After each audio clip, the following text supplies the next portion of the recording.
Okay. Alright, greetings and salutations. My name is Comic Fire, and today I will be doing another dramatic reading. Last time I did one of Katawa Shoujo. This time I'm going to go through multiple actual books this time around. Not saying Katawa Shoujo wasn't a book, but I'm going to be doing a dramatic reading of my favorite book series, the Edge Chronicles. And we're going to be starting out with Part 1, Beyond the Deepwoods. Now, what I like about the series is that, it's got a lot of, illustrations to go along with it, so it really brings the world to life. You don't imagine as much, but it's still fantastic. You don't have to imagine. It's very well painted for you.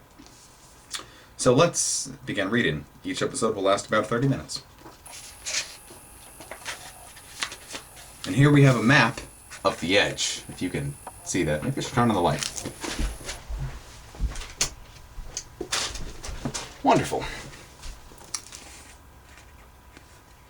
Yeah, here's the edge. We, getting used to that later. Edge Chronicles, Part 1, Beyond the Deepwoods.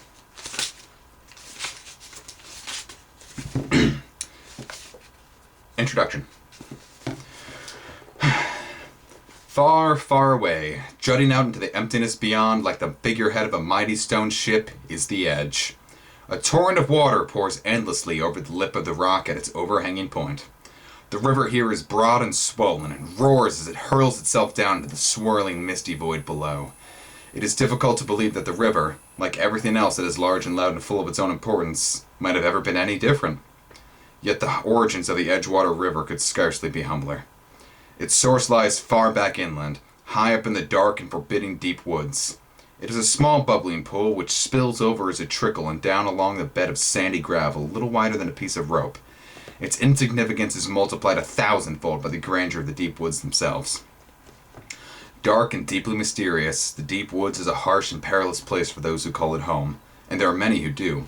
Wood trolls, slaughterers, guile goblins, terminant trogs, countless tribes and strange groupings scratch a living in the dappled sunlight moonglow beneath its lofty canopy. It is a hard life and one fraught with many dangers. Monstrous creatures, flesh-eating trees, marauding hordes of ferocious beasts, both large and small.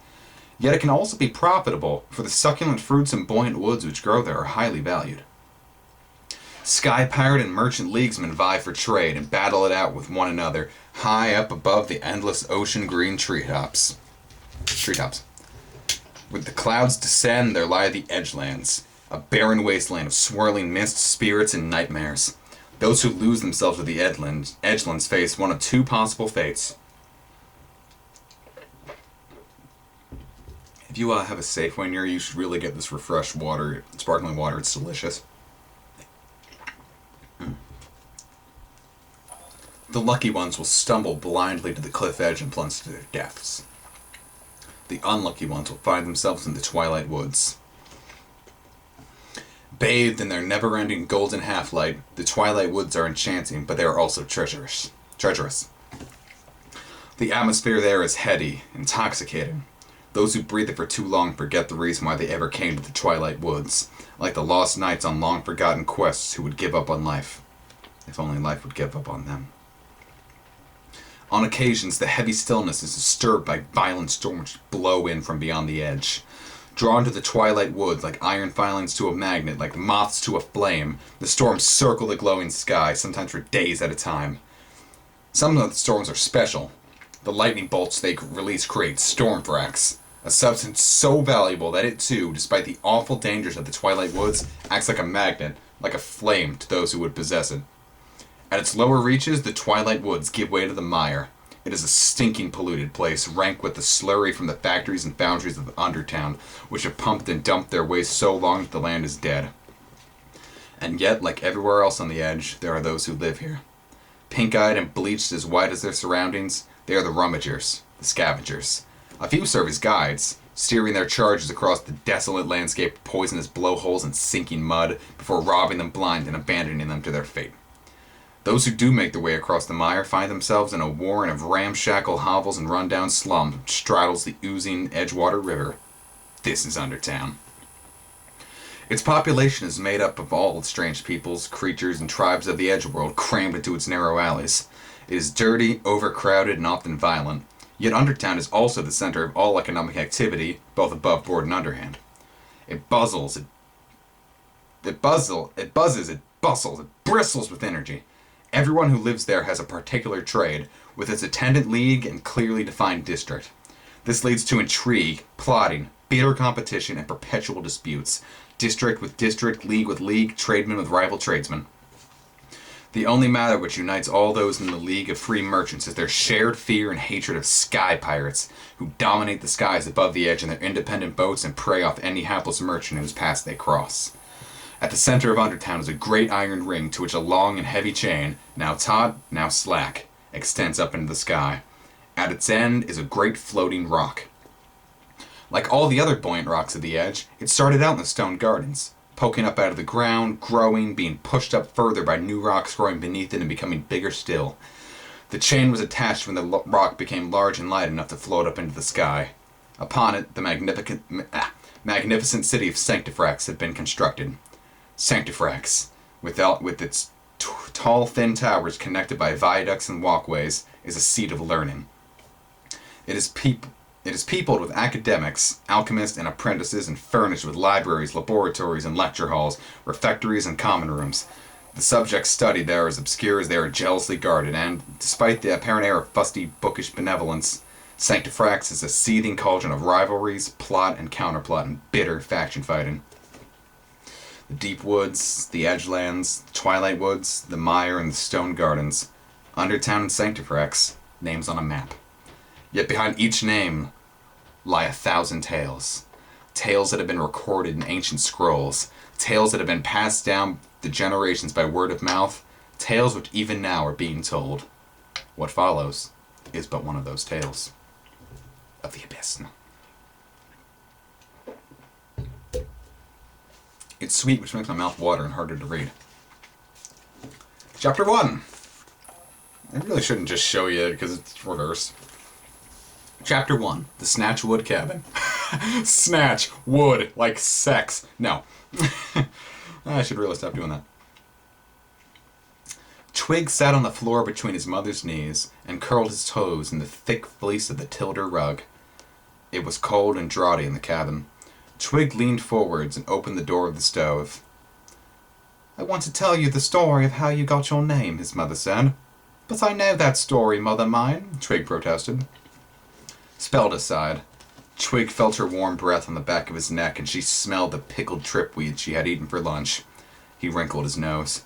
Like so much of the food with which the wood trolls relished, Twig found tripweed disgusting, particularly pickled. It was slimy and smelled of rotten eggs. "This time it will be a little different," he heard his mother saying. "This time I will finish the tale." Twig frowned. "I thought I already had the ending." I'm going to make Twig British, because the guys who wrote this were in the UK. Here we have our first picture. That's Twig. That's a wood troll. Spelda tousled her son's thick black hair. "He's grown so fast," she thought, and wiped a tear from the end of her rubbery button nose. "A tale can have many endings," she said sadly, and watched the purple light from the fire gleaming on Twig's high cheekbones and sharp chin. "From the moment you were born," she began, as she always began, "you were different." Twig nodded. It had been painful, so painful being different when he was growing up. Yet it amused him now to think of his parents' surprise when he had appeared. Dark, green-eyed, smooth skin, and already unusually long legs for a wood troll. He stared into the fire. The luff wood was burning very well. Purple flames blazed all around the stubby logs as they bumped and tumbled around inside the stove. The wood trolls had many types of wood to choose from, and each had its own special properties. Scentwood, for instance, burned with a fragrance that sent those who breathed it drifting into a deep, dream-filled sleep, while wood from the silvery turquoise lullaby tree sang as the flames lapped at its bark. Strange, mournful songs they were, and not all to everyone's taste. Then there was the blood oak, complete with its parasitic sidekick, a barbed creeper known as the tarry vine. Obtaining blood oak wood was hazardous. Any wood troll who did not know his wood lore was liable to end up satisfying the tree's love of flesh, for the blood oak and the tarry vine were two of the greatest dangers in the deep and perilous deep woods. Certainly the wood of the blood oak gave off a lot of heat, and it neither smelled nor sang, but the way it wailed and screamed as it burned put off all but a few. No, among the wood trolls, Luff Wood was by far the most popular. It burned well, and they found its purple glow restful. Twig yawned as Spelda continued her story. Her voice was high-pitched but guttural. It seemed to gurgle in the back of her throat. I want to give that a shot. You are already walking upright, she was saying, as Twig heard the pride of his mother's words. Most wood troll children remained down on their knuckles until they were at least 18 months old. But, Twig whispered softly. Drawn back inside the story despite himself, he was already anticipating the next part. It was time for the but. Every time it arrived, Twig would shudder and hold his breath. But, although you were so ahead of the others physically, you would not speak. 3 years old you were, and not a single word. She said. She shifted round in her chair. And I don't have to tell you how serious that can be. Once again his mother sighed. Once again Twig screwed up his face in disgust. Something Taghair had once said came back to him. Your nose knows where you belong. Twig had always taken it to mean that he would always recognize the unique smell of his own home. But what if he was wrong? What if the wise old oak elf had been saying in his usual roundabout way that because his nose didn't like what it smelled, this was not his home? Twig swallowed guiltily. This was something he'd wished so often as he lay in his bunk after yet another day of being teased, taunted, and bullied. Through the window, the sun was sinking lower in the dappled sky. The zigzag silhouettes of the deep wood pines were glinting like frozen bolts of lightning. Twig knew there would be snow before his father returned that night. He thought of Tum-Tum, out there in the deep woods far beyond the anchor tree. Perhaps at that very moment he was sinking his axe into the trunk of a blood oak. Twig shuddered. His father's felling tales had filled him with deep horror on many a howling night. Although he was a master cover, Tum-Tum Snatchwood earned most of his money from the illicit repair of sky pirate ships. This meant using buoyant wood, and the most buoyant wood of all was blood oak. Twig was uncertain of his father's feeling toward them. Whenever Twig returned to the cabin with a bloodied nose or blacked eyes or clothes covered in slung mud, he wanted his father to wrap him up in his arms and soothe the pain away. Instead, Tum-Tum would give him advice and make demands. And there's poor little Twig, and there's Tum-Tum. Bloody their noses, he said once. Black their eyes. And throw not mud, but dung. Show 'em what you're made of. Shelby, shut up. Later, when his mother was smoothing Heilberry salve onto his bruises, she would explain that Tum-Tum was only concerned to prepare him for the harshness of the world outside. But Twig was unconvinced. It was not concern he had seen in Tum-Tum's eyes, but contempt. Twig absentmindedly wound a strand of his long, dark hair around his fingers. Spelda went on with her story. Names, she was saying. Where would we be without them? They tamed the wild things of the deep wood and give us our own identity. Ne'er sip of a nameless soup, as the old saying goes. Oh, Twig, how I fretted when, at 3 years old, you were still without a name. I'm going to put him outside. Where was I? Oh, yes. Twig shivered. He knew that any wood troll who died without a name would be doomed to an eternity in open sky. The trouble was that until an infant had uttered its first word, the naming ritual could not take place. Was I really so silent, mother mine? Said Twig. Spelda looked away. Not a single word passed your lips. I thought perhaps you were like your great-grandfather Weasel. He never spoke either, she sighed. So on your 3rd birthday, decided to perform the ritual anyway. Did great-grandfather Weasel look like me? Twig interrupted. No, Twig, said Spelda. There has never been a Snatchwood, nor any other wood troll, who has ever looked like you. Twig tugged at a twist of hair. That was a bit of alliteration. Am I ugly? He said. Spelda chuckled. As she did so, her downy cheeks puffed out and her small charcoal gray eyes disappeared in the folds of leathery skin. I don't think so, she said. She leaned forwards and wrapped her long arms around Twig's chest. You'll always be my beautiful boy. She paused. Now where was I? The naming ritual, Twig reminded her. He had heard the story so often he was no longer sure what he could remember and what he had been told. As the sun rose, Spelda had taken the well-worn path which led to the anchor tree. Excuse me. There she tethered herself to its bulky trunk and set off into the dark woods. There's the anchor tree. You get those little hooks and whatnot, and there's Spelda. This was dangerous, not only because of the unseen perils that lurked in the deep woods, but because there was always a chance the rope would snag and break. Wood Troll's deepest terror was being lost. Those who did stray from the path and lose their way were vulnerable to attacks from the Gloamglozer, the wildest of all the wild creatures in the deep woods. Every wood troll lived in constant terror of an encounter with the fearsome beast. Spelda herself had often frightened her older children with tales of the forest boogeyman.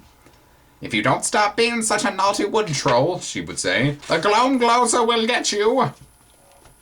Deeper and deeper into the deep woods Spelda went. All around her the forest echoed with howls and shrieks of concealed beasts. She fingered the amulets and lucky charms around her neck and prayed for a swift and safe return. Finally getting to the end of her tether, Spelda pulled a knife, a naming knife, from her belt. The knife was important. It had been made especially for her son, as knives were made for all the wood troll children. They were essential for the naming ritual, and, when the youngsters came of age, each one was given his or her own naming knife to keep. Spelda gripped the handle tightly and reached forwards, and as the procedure demanded, hacked off a piece of wood from the nearest tree. It was this little bit of deep wood which would reveal her child's name. And here's where she's hacking away, getting wood. Spelda worked quickly. She knew only too well that the sound of chopping wood would attract inquisitive, possibly deadly, attention. When she was done, she tucked the wood under her arm, trotted back through the woods, untied herself from the anchor tree, and returned to the cabin. There she kissed the piece of wood twice and threw it into the fire. "With your brothers and sisters, the names came at once," Spelda explained. "Snardapill, Henchweed, Pooh Sniff, as clear as you like. But with you, the wood did nothing but crackle and hiss. The deep woods had refused to name you." "And yet I have a name," said Twig. "Indeed you have," said Spelda, "thanks to Taghair." Twig nodded. He remembered the occasion so well. Taghair had just returned to the village after a long spell away. Twig remembered how overjoyed the wood trolls had all been to have the oak elf back among them. For Taghair, who was well versed in the finer points of wood lore, was their advisor, their counselor, their oracle. It was to him that the wood trolls came with their worries. "There was already quite a gathering beneath his ancient lullaby tree when we arrived," Spelda was saying. "Taghair was sitting in his empty caterbird cocoon, holding forth where he had been and what he had seen on his travels. The moment he saw me, however, his eyes opened wide and his ears rotated. 'Whatever's up?' he asked." And then here's the great lullaby tree with the caterbird cocoon hanging from it. That's where Taghair sleeps. "And I told him everything." "Oh, for goodness sake, pull yourself together," he said. Then he pointed to you. "Tell me," he said, "what's round that little one's neck?" "That's his comfort cloth," I said. "He won't let anyone touch it, and he won't be parted from it neither. His father tried it once, said the boy was too old for such childish things, but he just curled up in a ball and cried till we gave it back from him." Twig knew what was coming next. He had heard it so many times before. Then Taghair said, "Give it to me," and stared into your eyes with those big black eyes of his. All oak elves have eyes like that. They can see those parts of the world that remain hidden to others. "And I gave him my comfort cloth," whispered Twig. Even now he didn't like anyone else touching it. He kept it tightly knotted around his neck. "That you did," continued Spelda, "and I can scarce believe it to this day. But that wasn't all, oh no." "Oh no," echoed Twig. "He took your cloth and he sort of stroked it, all gentle-like, as if it was a living thing, and then he traced the pattern on it with his fingertip, ever so lightly. 'A lullaby tree,' he said at last, and I saw that he was right. I always just thought it was a pretty pattern, all those squiggles and little stitches. But no, it was a lullaby tree. All right, plain as a nose in your face." Twig laughed. "And the strange thing was you didn't mind old Taghair touching your cloth. You just sat there all serious and silent. Then he gave you that stare of his again and said in a deep, soft voice, You're part of the Deepwoods, Silent One. The naming ritual has not worked, but you are part of the Deepwoods. A part of the Deepwoods, he repeated, his eyes glazing over. Then he raised his head and spread wide his arms. His name shall be... Twig! Twig exclaimed, unable to keep silent a moment longer. And there's Tag Hare and Twig back when he was a youngin'. That's right, said Spelda, laughing. Out you came with it, just like that. Twig! The first word you ever spoke. And then Tag Hare said, You must look after him well, for the boy is special. Not different, but special. It was the one fact that had kept him going when the other wood troll children picked on him so mercilessly. Not a single day had passed without some incident or another. But the worst time of all, when he had been set upon during the fateful Trock Bladder match. Before then, Twig had loved the game. He lost the game. Not that he was very good at it, but he always enjoyed the excitement of the chase, for Trock Bladder was a game that involved a great deal of running about. It was played on a large square of land between the back of the village and the forest. The pitch was crisscrossed with well-worn paths beaten out by generations of young wood trolls. Between these bare tracks, the grass grew thick and tall.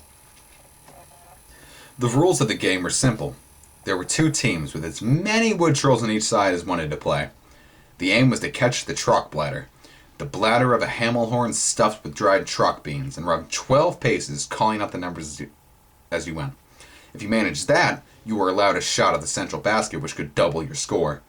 However, since the ground was often slippery, the Trock Bladder always squidgy, and the entire opposing team was always trying to wrest the ball away, this was not as easy as it sounded. In his 8 years of playing the game, Twig had never once managed to score a Trock Bladder. On this particular morning, no one was having much luck. Heavy rain had left the pitch waterlogged, and the game kept stopping and starting as, time after time, wood troll after wood troll came sliding off the muddy paths. Here's the Trock Bladder pitch.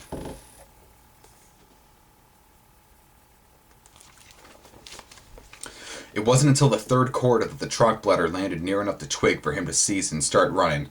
1, 2, 3, he yelled out, as with the Trock Bladder wedged beneath the elbow of his left arm, he belted across the path, which led to the center of the pitch. Got a phone call, be right back. I was worried that would happen. Where the hell's the power button?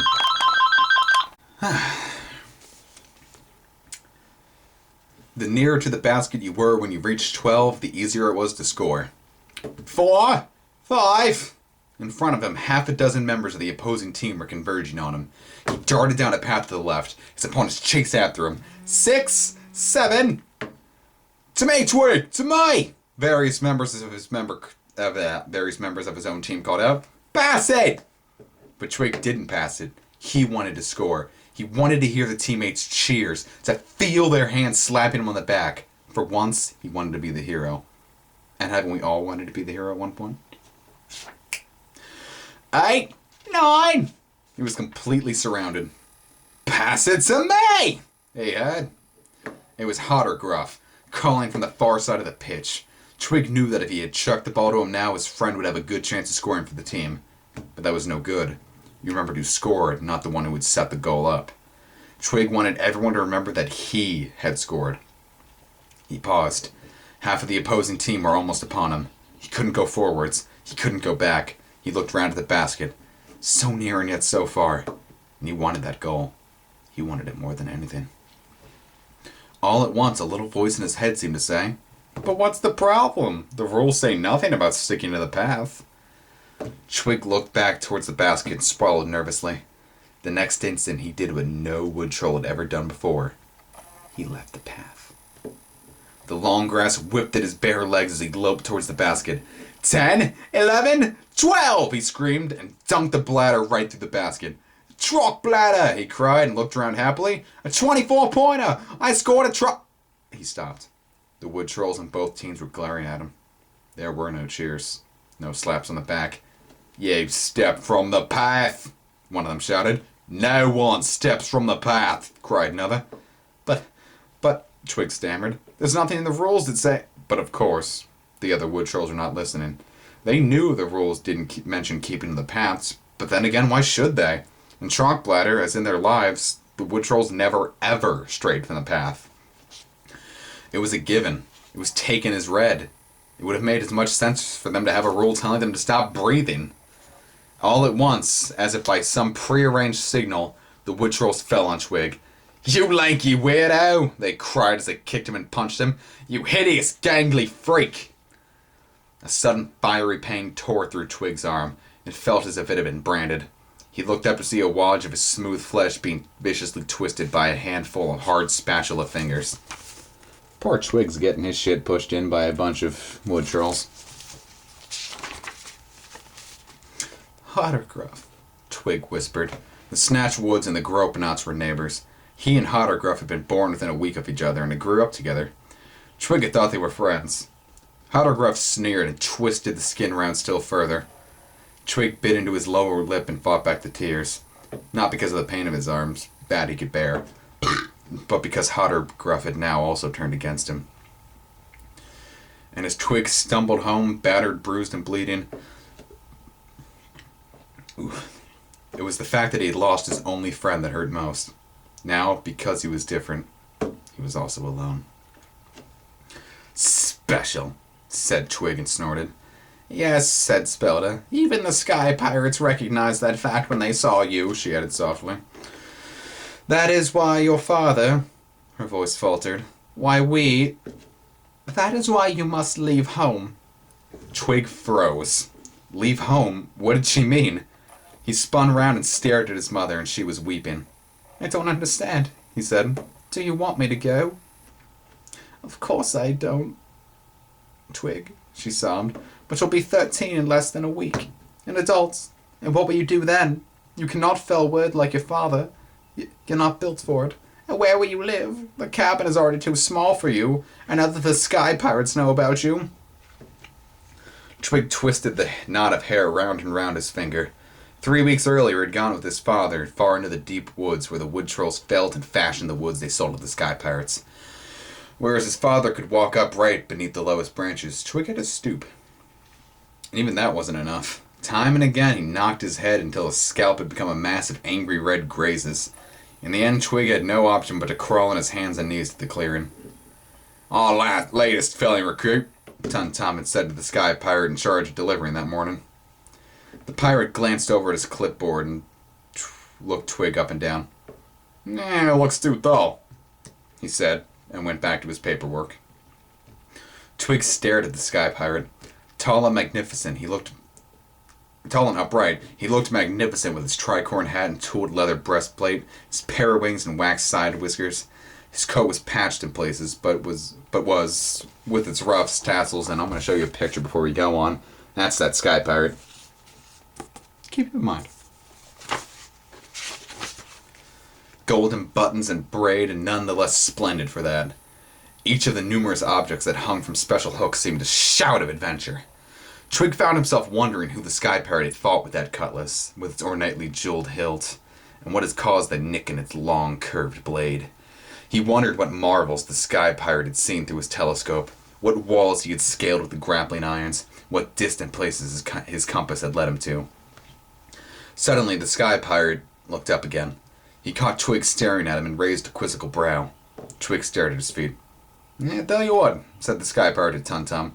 "It's always a place for a dull young man on a sky ship." "No," said Tum-Tum sharply. "Thank you very much for the offer," he added politely. "But no." Tum-Tum knew his son wouldn't last 10 minutes on a board ship. The Sky Pirates were shiftless, shameless rogues. They would slit your throat as soon as they look at you. It was only because they paid so well for the buoyant wood that the wood trolls had anything to do with them at all. The Sky Pirate shrugged. "Just a thought," he said, and turned away. "Pity though," he muttered. As Twig crawled back through the deep woods behind his father, he thought of ships he had watched flying overhead, sails full, soaring off up and away. "Sky riding," he whispered, and his heart quickened. Surely, he thought, there are worse things to do. And there's a Sky Pirate ship sailing away into the distance. Now, we're at page 27 of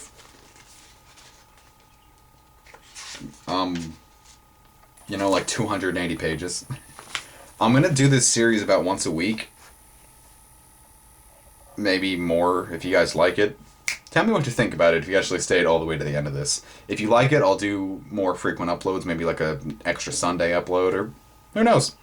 Till then, see you guys in the next part.